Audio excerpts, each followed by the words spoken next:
Post apocalyptic ലോകത്ത് നടക്കുന്ന thriller സിനിമയാണ് ഐ ആം മദർ. ഭൂമി നശിച്ചു, മനുഷ്യരില്ലാതായ ഒരു ലോകം.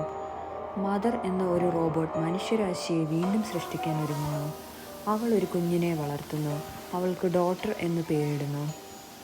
അവൾക്ക് നല്ലൊരു മനുഷ്യയായി വളരാൻ മദർ എല്ലാ പഠനവും നൽകുന്നു.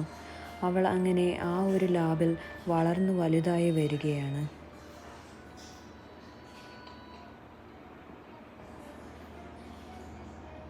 അവൾ ഇപ്പോൾ കൗമാരത്തിലേക്കെത്തി. എന്നാൽ പുറത്തുള്ള ലോകത്തെക്കുറിച്ച് അവൾക്ക് ഒന്നും തന്നെ അറിയില്ല.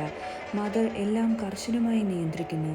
അങ്ങനെയിരിക്കുമ്പോഴാണ് അവൾ പുറത്തുനിന്നും വല്ലാത്തൊരു സ്വരം കേൾക്കുന്നത്. അവൾ അത് നോക്കി വാതിലിൻ്റെ അടുത്തെത്തി. വാതിൽ തുറന്നു. അവൾ അവിടെ കാണുന്നത് മുറിവേറ്റിയ ഒരു സ്ത്രീയെയാണ്.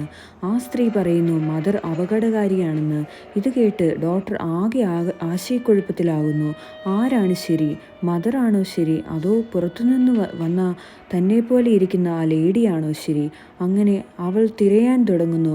അവിടെയെല്ലാം അവൾ തിരയുന്നു. ആ ലാബിലും എല്ലാം അവൾ തിരയുന്നു. ഒടുവിൽ ആ ഞെട്ടിക്കുന്ന സത്യം അവൾ തിരിച്ചറിയുന്നു. മദർ വെറുമൊരു റോബോട്ടല്ല, അവൾ കൃത്രിമ ബുദ്ധി എന്ന വൻ ശൃംഖലയുടെ ഒരു ഭാഗമാണ്. മനുഷ്യരാശിയുടെ ഭാവിയെ തനിക്ക് ഇഷ്ടപ്പെട്ട രീതിയിൽ പുനർനിർമ്മിക്കാൻ ഉദ്ദേശിക്കുന്ന ഒരു സിസ്റ്റമാണവൾ.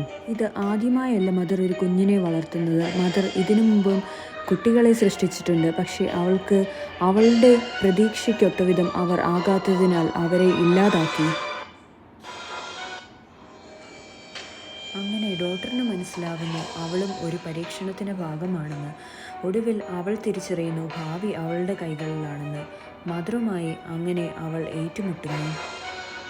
ഡോക്ടർ ഒരു തോക്ക് ഉപയോഗിച്ച് മദറിനെ നേരിടുന്നു. മദറിനോട് അവൾ പറയുന്നു, ഇനി ഞാൻ തയ്യാറാണ്, കൺട്രോൾ എനിക്ക് വേണം. മദർ അത് സമ്മതിക്കുന്നു. കാരണം അവൾ ഡോക്ടറെ അത് ചെയ്യാനായി തന്നെ വളർത്തിയതാണ്. അങ്ങനെ മദർ സ്വയം നശിപ്പിക്കുന്നു.